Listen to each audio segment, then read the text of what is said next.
Hello everyone, my name is love Gupta और आज अड्डा 247 के प्लेटफॉर्म पे हम लोग ये देखेंगे कि एसएससी का टायर 1 सीपीओ का, जिसमें अब ऑलमोस्ट सिर्फ 2 ही महीने बचे हैं, उसके लिए अब इस स्टेज पे हम लोगों की प्रिपरेशन क्या होनी चाहिए और इस स्टेज से हम लोगों को किस तरीके से अपने प्रिपरेशन को आगे ले जाना चाहिए। तो सबसे पहले बात करेंगे टायर 1 के चारों अलग अलग जो हमारे पोर्शंस रहते हैं। सबसे पहले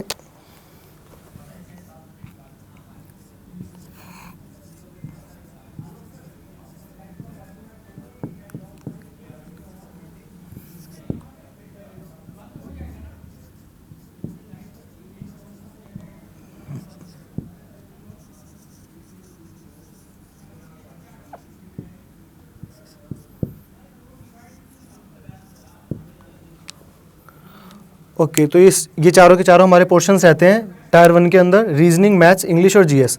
तो इन सबको टैकल अलग अलग तरीके से करा जाएगा क्योंकि अलग अलग पोर्शन है। तो सबसे पहले हम लोग क्या करेंगे, रीजनिंग वाले पोर्शन को देखते हैं किस तरीके से टैकल करना है। रीजनिंग के लिए सबसे पहले तो आपको कोई बुक लेने की ज़रूरत नहीं है अलग से, स्पेशली इस स्टेज पे जब आपके 2 महीने रह गए हैं। हाँ, अगर कोई ऐसी बुक लेनी है जिसमें प्रीवियस ईयर क्वेश्चंस दे रखे हैं तो आप ले सकते हो, लेकिन उसको ज़्यादा से ज़्यादा आप सिर्फ एक चीज़ में यूज़ कर सकते हो, वो है ऑड वन आउट के अंदर। क्योंकि बात करें सीरीज़ की या फिर बात करें मैट्रिक्स की तो अलग अलग आ सकती है और वो इतनी मुश्किल भी नहीं होती कि आपको उसके लिए कोई नई बुक ऐसी लेनी पड़े या प्रीवियस ईयर क्वेश्चंस देखने पड़े। रीजनिंग की जहाँ तक बात है तो सिर्फ मॉक टेस्ट से आपका रीजनिंग सेक्शन प्रिपेयर होगा, और मॉक टेस्ट कोई से भी ले लीजिए, आप कोई सी भी टेस्ट सीरीज़ ले लीजिए और उसके सिर्फ मॉक टेस्ट लगाइए। और रीजनिंग के लिए ज़्यादा से ज़्यादा सिर्फ ये करिए कि प्रीवियस ईयर क्वेश्चंस पे ना जाके मॉक टेस्ट के जो क्वेश्चंस होते हैं उनको कलेक्ट कर लेना, और लास्ट के टाइम पे अगर आपको करने हैं तो सिर्फ वो मॉक टेस्ट के क्वेश्चंस करना। या फिर अगर आपको रीजनिंग के लिए कोई बुक लेनी ही है तो आप एक ऐसी बुक लीजिए जिसके अंदर सिर्फ रीजनिंग के सेट्स दे रखे हों, कोई अलग से चैप्टर वाइज ना दे रखो, क्योंकि रीजनिंग चैप्टर वाइज करने से नहीं होगी। और रीजनिंग के लिए सबसे पहली बात, इजोटी का जो रूल है वो भूल के हमें ABCD और सारे के सारे अल्फ़ाबेट टिप्स पे याद होने चाहिए। और अभी मैं एक और वीडियो बनाऊंगा, उसके अंदर आप लोगों को बताऊंगा कि किस तरीके से आप अपनी कैलकुलेशन स्पीड को तेज़ कर सकते हैं, और उस कैलकुलेटिव स्पीड के अंदर रीजनिंग का भी बहुत बड़ा हाथ है। ये यूँ कह लो कि रीजनिंग प्रिपेयर करते करते हम अपनी कैलकुलेशन स्पीड को भी आगे ले जा सकते हैं। तो उसके अलावा बात करते हैं अब मैथ्स की। मैथ्स को सबसे आखिरी में डिस्कस करेंगे। और जहाँ तक बात है इंग्लिश पोर्शन की, तो इंग्लिश के अंदर आपकी वोकैबुलरी तो स्ट्रॉन्ग होनी ही चाहिए, चाहे कुछ भी हो। अगर सिर्फ टायर 1 की नहीं, टायर 2 की भी बात करें तो ऑलमोस्ट 15% जो पेपर रहता है वो वोकैबुलरी सेक्शन से रहता है। बल्कि अब अगर देखा जाए तो क्लोज टेस्ट और फिल इन द ब्लैंक्स के अंदर भी वोकैबुलरी का काफ़ी यूज़ है, तो वोकैबुलरी सेक्शन वहाँ पर भी काफ़ी यूज़ होता है।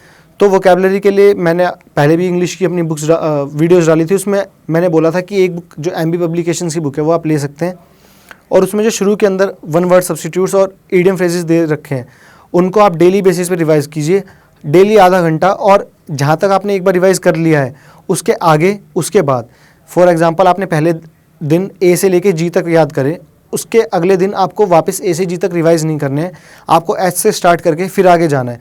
फिर जब Z तक एक बार कंप्लीट हो जाए फिर A से Z वापस आना है। इस तरीके से करते रहेंगे तो 2 महीने के अंदर वोकैबुलरी में, ईडियम फ्रेजेज में भी और 1 वर्ड सब्स्टिट्यूट्स के अंदर भी काफ़ी पकड़ बन जाएगी, और सिर्फ टायर 1 के अंदर नहीं, टायर 2 के अंदर भी हेल्प करेगा। और एक बार जब टायर 1 हो जाए तो उसका मतलब ये नहीं कि आप ईडियम फ्रेजेज और 1 वर्ड पढ़ना छोड़ देंगे। जब तक आपका टायर 2 का पेपर ना हो जाए तब तक ईडियम फ्रेजेज और 1 वर्ड्स तो डेली के डेली पढ़ने ही पढ़ने हैं। और सेम अप्लाई होता है सिनोनिम्स और एंटोनिम्स पे भी। सिनोनिम्स एंड एंटोनिम्स के लिए क्या करना है अपने को, एसपी बख्शी की जो बुक है उसके सिनोनिम्स एंटोनिम्स आप कर ले, वो मोर देन इनफ है। उससे बाहर तो आने नहीं है, बट अगर उससे बाहर आते भी है तो ऐसी कोई बुक नहीं है कि आप इस बुक के कर लीजिए सारे के सारे उसी में से आएंगे, या उस बुक के कर लीजिए सारे के सारे उसी में से आएंगे। एक बुक अपनी पकड़ के चलनी है, वो है एसपी बख्शी। उसके सिनोनिम्स एंटोनिम्स आप कर लें, उससे बाहर नहीं आएंगे, चाहे टायर 1 हो चाहे टायर 2 हो। अब उसके बाद आते हैं जीएस सेक्शन के ऊपर।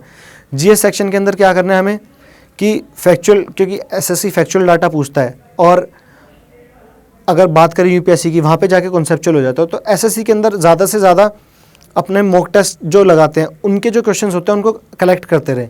मान लीजिए आपने एक मॉक टेस्ट आज लगाया है, एक मॉक टेस्ट कल लगाया है, और आपने कोई मॉक टेस्ट की सीरीज़ ले रखी है, तो कोशिश करें कि उस सीरीज़ के सारे क्वेश्चन आप कलेक्ट कर लें। और फिर जब लास्ट का 1 हफ्ता बचता है उसको स्पाइरल करवा के, और अभी से भी अगर आप कलेक्ट करना स्टार्ट करेंगे, 25 क्वेश्चन एक के अंदर हैं अगर CGL की बात करें, लेकिन अगर CPO की बात करें तो 50 क्वेश्चन हो जाते हैं। अगर आप आज से भी प्रिपेयर करना स्टार्ट करेंगे और हफ्ते में भी एक टेस्ट दे रहे हैं तो आपके मंथ के आखिरी तक जाते जाते भी 1000 क्वेश्चंस भी नहीं होंगे। और जो मॉक टेस्ट सीरीज़ होती है जो करंट में चलती हैं, उसके टेस्ट करने से ये फ़ायदा है कि उसमें से क्वेश्चंस फंसते हैं, बजाय इसके कि अगर आप प्रीवियस ईयर क्वेश्चंस लेंगे, प्रीवियस ईयर क्वेश्चंस में क्या होता है कि आपने बुक ली, 10,000 क्वेश्चंस उसके अंदर हैं, उन 10,000 क्वेश्चंस को आप करते हैं और उनमें से रिटेन कितना करते हैं ये भी बहुत बड़ी बात है। और उन 10,000 में से करने के बाद ऑलमोस्ट बचते हैं सिर्फ 5 या 6 क्वेश्चन जो आपके पेपर में आते हैं। और अगर आप ये जो मॉक टेस्ट के मैं बता रहा हूँ, अगर आप ये करेंगे तो 1000 क्वेश्चन अगर आपके टोटल भी बनते हैं तो उन 1000 के अंदर से 5 या 6 अगर क्वेश्चन आ जाते हैं तो मेरे ख्याल से वो बेटर है 10,000 क्वेश्चन करने से, क्योंकि 10,000 क्वेश्चन करना प्रैक्टिकल नहीं है। या तो आप 10,000 क्वेश्चन कर पाएंगे या अपनी थ्योरी रिवाइज कर पाएंगे। तो इससे बेटर है कि थ्योरी रिवाइज करें और उस थ्योरी को उन 1000 क्वेश्चन के ऊपर प्रैक्टिस करें। जहाँ तक बात रही करंट अफेयर्स की, लास्ट के 1 हफ्ते के अंदर जब भी आपका पेपर हो उससे 1 हफ्ते पहले करंट अफेयर्स की कोई सी भी मैगजीन उठा लीजिए जिसमें लास्ट 3 मंथ्स के या 4 मंथ्स के, मैक्सिमम 4 मंथ्स के करंट अफेयर्स दे रखे हैं, उससे बाहर नहीं।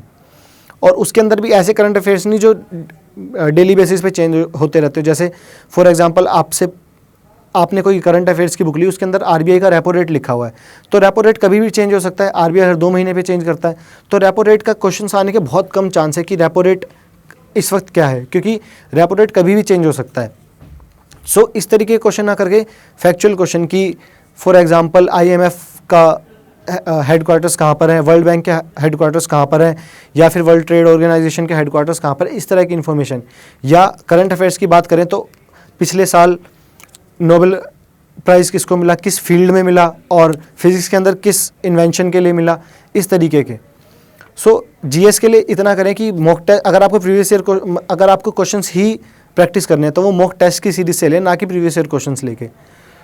सो हमने बेसिकली बात कर ली रीजनिंग की, इंग्लिश की भी बात कर ली, जीएस की। ओके, इंग्लिश में एक चीज़ रह गई है, वो ये है कि काफ़ी लोग ये कहते हैं कि कॉम्प्रिहेंशन पैसेज के लिए क्या न्यूज़पेपर पढ़ना ज़रूरी है। तो मैंने जो बुक बताई एमबी पब्लिकेशन, उसके अंदर काफ़ी सारे प्रीवियस ईयर पैसेजेस दे रखे हैं, क्लोज टेस्ट भी दे रखे हैं, आप चाहे तो उससे प्रिपेयर कर सकते हैं। अगर आपको फिर भी नीड लगती है that you have to read a newspaper, तो उसमें 2 ऑप्शंस आते हैं आपके पास, 2 या 3 ऑप्शंस आते हैं। एक तो the times of India, the Hindu और द इंडियन एक्सप्रेस।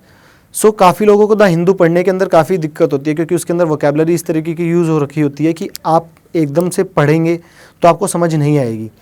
तो या तो आप द हिंदू पढ़ते हुए उसकी वोकैबुलरी को समराइज़ करने के लिए, मेमोराइज़ करने के लिए आप अपने साथ एक डिक्शनरी रखें। जब भी कोई डिफ़िकल्ट वर्ड आए उसका उसी वक्त मीनिंग देखें, क्योंकि अगर आप ऐसा करेंगे तो उसकी वजह से आपको उसी टाइम पे वो मीनिंग याद हो जाएगा। नहीं, अगर ये चीज़ आपको डिफ़िकल्ट लग रही है तो आप द इंडियन एक्सप्रेस पे जाएं, उसकी लैंग्वेज इतनी तो होती है कि आप उसको समझ लेंगे और उससे एक पढ़ने का फ्लो भी बन जाएगा जो आपको पैसेजेस में हेल्प करेगा, जो स्पेशली ज़रूरी है टायर 2 के लिए, क्योंकि टीयर 2 के अंदर आपके जो पैसेज है वो 3 या 4 हो जाते हैं, तो और क्लोज टेस्ट भी आते हैं। तो टीयर 2 के अंदर आपकी रीडिंग स्पीड तो होनी ही चाहिए। सो अब मैथ्स पोर्शन की बात करते हैं। मैथ्स पोर्शन के अंदर हमको सबसे पहले ये करना है कि मैथ्स के अंदर हमें एडवांस मैथ और अर्थमेटिक मैथ्स अलग अलग तरीके से करनी है, बट एडवांस मैथ के अंदर अरिथमेटिक मैथ्स की कैलकुलेशन लेके जानी है। अरिथमेटिक मैथ्स के लिए सबसे पहले तो आपको कोई फॉर्मूला याद नहीं करने हैं, आपको सिर्फ ये कोशिश करनी है कि आप जो कैलकुलेशन कर रहे हैं वो अच्छी है, क्योंकि अगर आपकी कैलकुलेशन अच्छी है तो आपको फॉर्मूलाज या शॉर्ट ट्रिक्स की ज़रूरत ही नहीं पड़ेगी। और जहाँ तक बात रही एडवांस मैथ्स की, तो उसके जो 2 या 3 चैप्टर हैं, जैसे कि अलजेब्रा हो गया, ट्रिग्नोमेट्री हो गया और मेंसुरेशन हो गया, ज्योमेट्री को अलग रखते हैं अभी, मेंसुरेशन हो गया, उसके लिए सबसे ज़्यादा ज़रूरी ये है कि आपकी कैलकुलेशन अच्छी हो, क्योंकि काफ़ी क्वेश्चंस ऐसे होते हैं जिनके अंदर वैल्यू पुट करके हमें आंसर ऑप्शन से चेक करने होते हैं। तो उसके लिए अगर आपकी कैलकुलेशन स्पीड अच्छी रहेगी तो आप अलग अलग वैल्यूज़ पुट करके देख पाएंगे सेम क्वेश्चन के अंदर, और अलग अलग वैल्यूज़ पुट करने से आप ऑप्शंस के थ्रू जल्दी से जल्दी आंसर एलिमिनेट कर सकते हैं। सो उसके लिए आपको कैलकुलेशन को, अपनी अरिथमेटिक की कैलकुलेशन को एडवांस के अंदर लेके जाना है। और जहाँ तक बात रही पहले वाले अरिथमेटिक की, आप कोशिश कीजिए कि आप ज़्यादा से ज़्यादा कैलकुलेशन माइंड में ही करें, क्योंकि ज़्यादा से ज़्यादा कैलकुलेशन माइंड में होगी तो उसका ये बेनिफिट रहेगा कि आपके लिए अरिथमेटिक जल्दी खत्म हो जाएगा और एडवांस पोर्शन के लिए ज़्यादा टाइम रहेगा। क्योंकि एडवांस से जहाँ तक मेरी बात थी, मेरे को ज्योमेट्री पोर्शन के अंदर दिक्कत होती थी, तो ज्योमेट्री पोर्शन जो है उसके अंदर तो आपको ये याद रखना ही पड़ेगा कि वो टाइम लेगा ही लेगा। और वो टाइम कम कैसे होगा, वो इस तरीके से होगा कि आपको एकदम से ज्योमेट्री का क्वेश्चन स्ट्राइक नहीं किया, तो अगर आपके पास टाइम बचा हुआ है तो वो क्वेश्चन कहीं ना कहीं स्ट्राइक कर जाएगा, क्योंकि आपका मेंटल प्रेशर आपके ऊपर से हट जाएगा। मान लीजिए ज्योमेट्री के 2 क्वेश्चन आए, 2 में से एक क्वेश्चन आपने बना लिया पहली बार में, लेकिन एक क्वेश्चन नहीं बना, तो उस क्वेश्चन को सबसे आखिरी में करेंगे तो आपको माइंड पे ये कम से कम प्रेशर नहीं होगा कि आपके बाकी क्वेश्चंस नहीं हुए हैं। जब बाकी क्वेश्चंस हो जाएंगे तो आपको ये रहेगा कि चलो मेरे 49 क्वेश्चंस हो गए, एक क्वेश्चन रह रहा है तो मैं उसको अटैम्प्ट कर लूँ। लेकिन अगर आपके वो सारे के सारे क्वेश्चंस रह रहे होंगे तो ना ज्योमेट्री का क्वेश्चन बनेगा और उन क्वेश्चंस को जो टाइम मिलना चाहिए वो भी ख़राब होता जाएगा। सो कैलकुलेशन अपनी स्ट्रॉन्ग रखने की ज़रूरत है सो दैट आपको ज्योमेट्री के अंदर टाइम मिले। सो ये तो बात रही कि हम अपने अलग अलग पोर्शंस को स्ट्रॉन्ग कैसे करें। अब बात आती है कि ओवरऑल टियर 1 के अंदर अपने स्कोर को कैसे इंक्रीज़ करें। सबसे पहले अगर आप लोग अभी मॉक्स दे रहे हैं तो कोशिश करें कि क्योंकि CGL और CPO दोनों अलग अलग हैं। CPO के अंदर 50-50-50-50 4 सेक्शन आएंगे 50-50 क्वेश्चंस के, जो मैंने 4 आपको पोर्शंस बताए थे। लेकिन CGL के अंदर लास्ट ईयर 25 क्वेश्चंस ईच थे। अब हो सकता है कि पैटर्न वापस चेंज होकर वापस 50 क्वेश्चंस पे आ जाए, लेकिन जब तक वो नहीं आता तो हमारे पास जो मॉक टेस्ट सीरीज़ है वो 25 क्वेश्चंस की ही है। सो CPO के लिए आपको ये करना है कि 50 क्वेश्चंस वाली टेस्ट सीरीज़ ही लें, और उसके लिए आप प्रीवियस ईयर टेस्ट सीरीज़ ले सकते हैं। बट आई वुड प्रेफर कि अगर आप कोई नई टेस्ट सीरीज़ लेते हैं तो उससे बेनिफिट क्या होता है कि नई टेस्ट सीरीज़ जो बना रहे हैं इंस्टीट्यूट्स वगैरह या जिससे भी आपने परचेज़ की है, वो कहीं ना कहीं इधर से क्वेश्चंस लेके बना रहे हैं जो ऑलरेडी एग्ज़ाम्स हुए हैं। जैसे UPSC का भी EPFO का एग्ज़ाम हुआ था और अलग अलग स्टेट PCS होते रहते हैं। तो SSC भी यही करता है कि इधर उधर से क्वेश्चंस उठा के उसमें डाल देता है, और ये टेस्ट सीरीज़ वाले भी यही करते हैं। तो टेस्ट सीरीज़ से आपको ये बेनिफिट होगा कि ये जो सारे के सारे क्वेश्चन जिन पे SSC की नज़र है उन पे आपकी भी नज़र हो जाएगी। सो आप उन क्वेश्चंस को कलेक्ट करके उनसे प्रैक्टिस करेंगे तो आपको GS पोर्शंस के अंदर सबसे ज़्यादा हेल्प मिलेगी। मैथ्स, इंग्लिश और रीजनिंग में भी मिलेगी, बट GS पोर्शन के अंदर सबसे ज़्यादा हेल्प मिलेगी, क्योंकि SSC को इतने सारे सेट्स निकालने हैं, उसके अंदर से आपको GS के कहाँ से वो क्वेश्चन ला के देगा, वो इधर उधर से ही उठा के देगा। तो आपको GS के अंदर हेल्प मिलेगी। और 50 में से अगर 3 या 4 क्वेश्चन भी फंस जाते हैं ऐसे, तो वो भी लकी है, क्योंकि आप 1000 क्वेश्चन पढ़ के जाएँ उसमें से 3 या 4 आ जाएँ, वो बेटर है 10,000 में से 3 या 4 आने से। सो उसके बाद अभी के लिए आई वुड प्रेफर कि आप वीकली मॉक टेस्ट दें। हर वीक संडे को ले लीजिए या फिर जो भी आपको दिन सूट करता हो उस दिन एक मॉक टेस्ट तो कम से कम दें। अगर आप दे सकते हैं तो 2 मॉक टेस्ट भी दीजिए, और संडे का दिन अपना सिर्फ उन मॉक टेस्ट को इवैल्यूएट करने के लिए और मॉक टेस्ट देने के लिए रखें। अब बात करते हैं लास्ट 1 मंथ की। जब 1 मंथ रह गया है तो लास्ट के 1 मंथ के अंदर आपको क्या करना है, डेली की डेली एक टेस्ट देना है, और टेस्ट भी उसी टाइम पे देना है जिस टाइम पे SSC लेगा। फॉर एग्जांपल मान लीजिए आपका पहली शिफ्ट के अंदर पड़ गया पेपर और 10 से 12 का पेपर है, या दूसरी शिफ्ट के अंदर पड़ गया पेपर और 2 से 4 का है, तो कोशिश करें कि उसी टाइम पे मारें अपना सेट जिस टाइम पे आपका एक्चुअल पेपर हो। उससे होगा कि जब आप एग्जामिनेशन हॉल में बैठेंगे तो माइंड उसी टाइम पे काम करना स्टार्ट कर देगा। क्योंकि स्पेशली जो लोग जिनका दिन के शिफ्ट में पेपर होता है 2 से 4, तो क्योंकि लंच करने के बाद वो लोग नींदों में होते हैं, तो उस वजह से उनकी उतनी कंसंट्रेशन बन नहीं पाती है पेपर के ऊपर। तो कोशिश करें कि उसी टाइम पे मारे पेपर जिस टाइम पे आपका एक्चुअल पेपर हो। अब बात करते हैं कि पेपर को लगाना कैसे। तो मैं अभी जो ऑर्डर लिख के दूंगा आपको, उसके अंदर अगर आप पेपर अटैम्प्ट करेंगे तो मुझे लगता है कि आपके मार्क्स ज़रूर इंक्रीज़ होंगे। मैं बताता हूँ। सबसे पहले हमें करना है GS section. Okay, it is GS। उसके बाद आना है हमें इंग्लिश सेक्शन पे, उसके बाद आना है रीजनिंग सेक्शन पे, और आखिरी में आना है इन सब के बाद मैथ्स पे।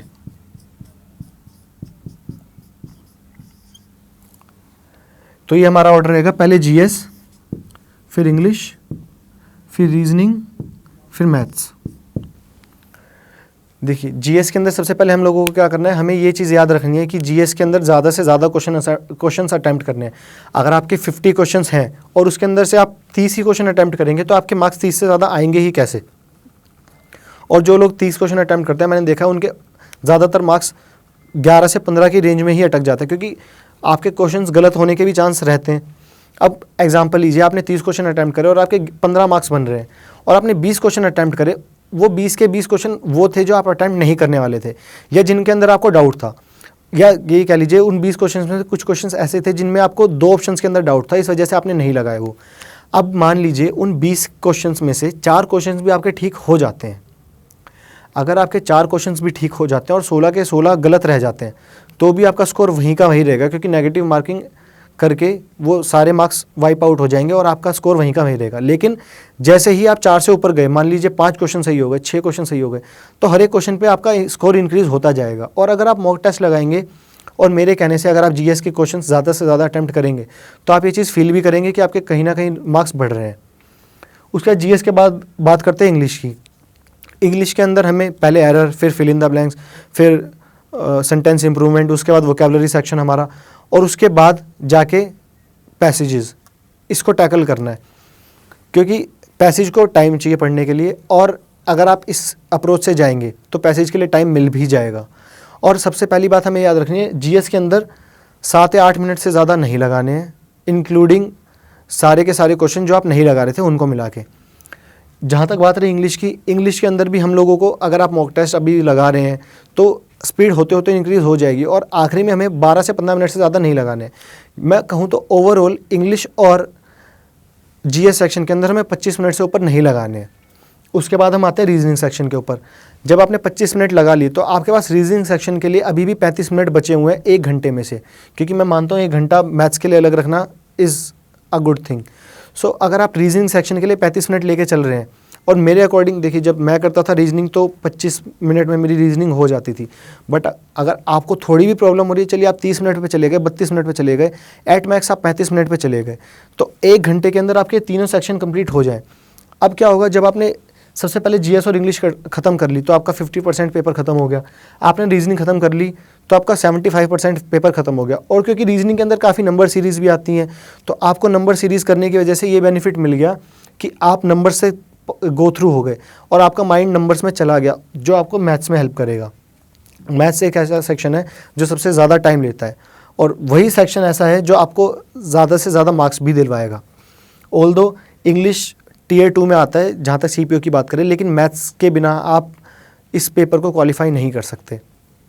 तो मैथ्स के लिए क्या करना है, मैथ्स में सबसे पहले आपको सबसे पहले ये ट्राई करना है कि अगर 50 क्वेश्चन है तो आप जल्दी से जल्दी 50वें क्वेश्चन पे आएँ। अब जल्दी से जल्दी आने का मतलब नहीं कि आपने पहले क्वेश्चन 50वां क्वेश्चन पढ़ लिया, पहला क्वेश्चन पढ़े, दूसरा पढ़े, तीसरा पढ़े, चौथा नहीं होता उसको एज इट इज़ वहीं पे छोड़ दें, 5वां, 6वां, 7वां नहीं होता एज इट इज़ वहीं पे छोड़ दें। ऐसे करते करते 50वें क्वेश्चन पे आए। उससे होगा क्या कि मान लीजिए आपके पास टाइम था, आपने इन्वेस्ट कर दिया और आपने कुछ क्वेश्चंस छोड़ दिए बीच में, तो आप जैसे अगले क्वेश्चंस पे जाएंगे तो आपके माइंड के अंदर वो पहले वाले क्वेश्चन ज़रूर रहेंगे, और हो सकता है कहीं करते करते आपको दूसरा क्वेश्चन कोई ऐसा मिल जाए जो पहले क्वेश्चन से मैच करता हो। फॉर एग्जांपल टीयर 2 के सीजीएल के पेपर के अंदर ऐसा हुआ था कि आइसोसेलेस ट्रायंगल के 2 क्वेश्चन आए थे जो ऑलमोस्ट सेम थे। पहले वाले के अंदर डाटा थोड़ा हार्ड था, दूसरे वाले के अंदर डाटा ईजी था। तो अगर आप उस क्वेश्चन पे आ गए जिसका डाटा ईजी था, तो आपको उस क्वेश्चन को सॉल्व करने में ज़्यादा टाइम लगेगा जिसका डाटा हार्ड था। इससे आपको ये बेनिफिट मिलेगा कि आप ज़्यादा से ज़्यादा क्वेश्चंस के गो थ्रू हो जाएंगे, और जितने ज़्यादा क्वेश्चंस के आप गो थ्रू होंगे उतने ही ज़्यादा क्वेश्चंस आप अटैम्प्ट भी करेंगे। एक बार 50वें क्वेश्चन तक आ गए, उसके बाद हर एक क्वेश्चन जो आपने छोड़ा है उसको एम्पल टाइम दें, और जितने ज़्यादा से ज़्यादा मैथ्स के अंदर क्वेश्चन कर सकते हैं उतने करें, जीएस के अंदर कर सकते हैं उतने करें, इंग्लिश के अंदर कर सकते हैं उतने करें, रीजनिंग के अंदर कर सकते हैं उतने करें। रीजनिंग के अंदर मैंने अलग अलग वीडियोस बनाई है, इन सब को लेके आप देख सकते हैं कि उसके अंदर हर एक पोर्शन को किस तरह से प्रिपेयर करना है। लेकिन स्पेशली बात करें अगर रीजनिंग की, तो रीजनिंग एक ऐसा पोर्शन है जो ज़्यादा टाइम भी नहीं लेता, और जिसकी प्रिपरेशन करते करते हम मैथ्स की प्रिपरेशन भी कर सकते हैं। तो ये ओवरऑल स्ट्रैटेजी थी, हमें अपने पेपर को अटैम्प्ट कैसे करना है अभी, और बाद में भी यही पैटर्न रहेगा। ये पैटर्न मेरा था जो मैंने फॉलो करा था, और इससे मुझे काफ़ी एडवांटेज ये मिला था कि जब मैं मैथ्स के पोर्शन के ऊपर आ रहा था तो मेरा 75% पेपर ख़त्म हो चुका था।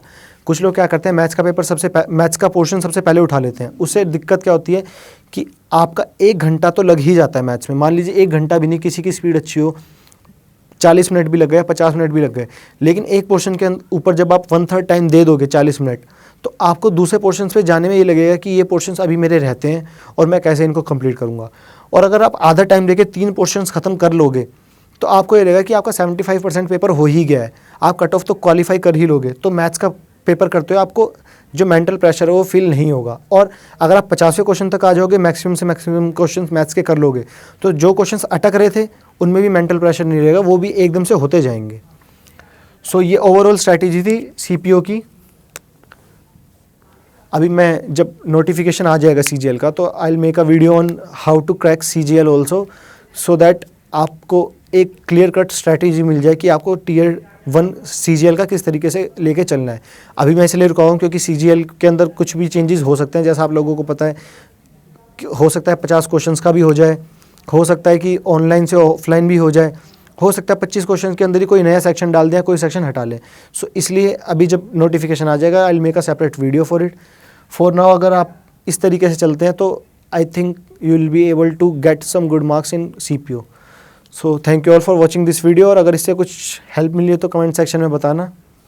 सो thank you all and all the best for your examination.